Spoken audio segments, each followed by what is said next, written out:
ইরানের অনুরোধে মঙ্গলবার ফের আলোচনায় বসছে তেহরান ওয়াশিংটন। ট্রুথ সোশ্যালে দেয়া এক পোস্টে দাবি করেছেন মার্কিন প্রেসিডেন্ট ডোনাল্ড ট্রাম্প। তবে ট্রাম্পের দাবি উড়িয়ে দিয়ে ইরান জানিয়েছে আগামী কয়েকদিনে মার্কিন প্রতিনিধিদের সঙ্গে বৈঠকের কোনো সূচি নেই তাদের। ইরানি প্রতিনিধিরা দোহা গেলেও সই হওয়া স্মারক বাস্তবায়ন নিয়ে কাতারের সঙ্গে আলোচনা করবে বলে জানিয়েছে দেশটির পররাষ্ট্র মন্ত্রণালয়। নতুন করে উত্তেজনা শুরুর পর নাকি ইরান ফের শান্তি আলোচনার অনুরোধ জানিয়েছে। তেহরানের অনুরোধে মঙ্গলবার কাতারের রাজধানী দোহায় আবার বৈঠকে বসবে ইরান যুক্তরাষ্ট্র। ট্রুথ সোশ্যালে দেওয়া এক পোস্টে এমনটাই দাবি করেছেন মার্কিন প্রেসিডেন্ট ডোনাল্ড ট্রাম্প। আগামীকাল দোহায় একটি বৈঠক হবে, তারা কাতারে যাচ্ছে, দেখা যাক কি হয়। ইরানের পারমাণবিক কর্মসূচি বন্ধ করার ক্ষেত্রে আমরা ভালো অবস্থানে আছি। তারা পারমাণবিক অস্ত্র পাবে না এবং তারা এতে সম্মত হয়েছে।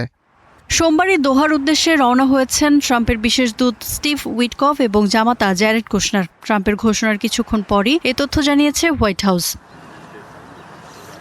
তবে ট্রাম্পের দাবিকে মিথ্যা আখ্যা দিয়েছে ইরান। দেশটির পররাষ্ট্র মন্ত্রণালয় বলছে আগামী কয়েকদিনের মধ্যে যুক্তরাষ্ট্রের সাথে কোনো বৈঠকের সূচি নেই।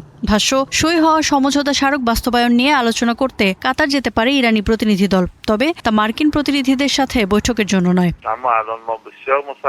প্রথম দফার কারিগরি বৈঠকের সময় ও স্থান এখনও নির্ধারিত হয়নি। প্রয়োজনীয় শর্ত পূরণ এবং তারিখ চূড়ান্ত করার পরই আলোচনা শুরু হবে। এ বিষয়ে মধ্যস্থতাকারী দেশগুলোর সাথে পরামর্শ চলছে। উপপররাষ্ট্রমন্ত্রীর বৈঠকে উঠে আসে হরমুজ ইস্যু। বলেন, হরমুজ দিয়ে চলাচলের জন্য নিরাপদ পথ কোনটি হবে তা ইরানই নির্ধারণ করবে।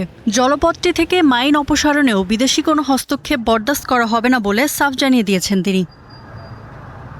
এদিকে সমঝোতা একটি দ্বিপাক্ষিক বিষয় মনে করিয়ে দিয়ে ইরানি প্রেসিডেন্ট বলেছেন, যুক্তরাষ্ট্র যেমন আচরণ করবে তেমন আচরণই করবে তেহরান।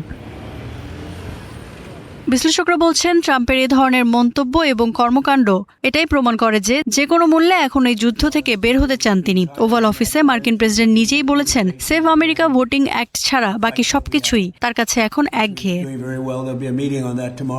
ইফাতিরা, star news.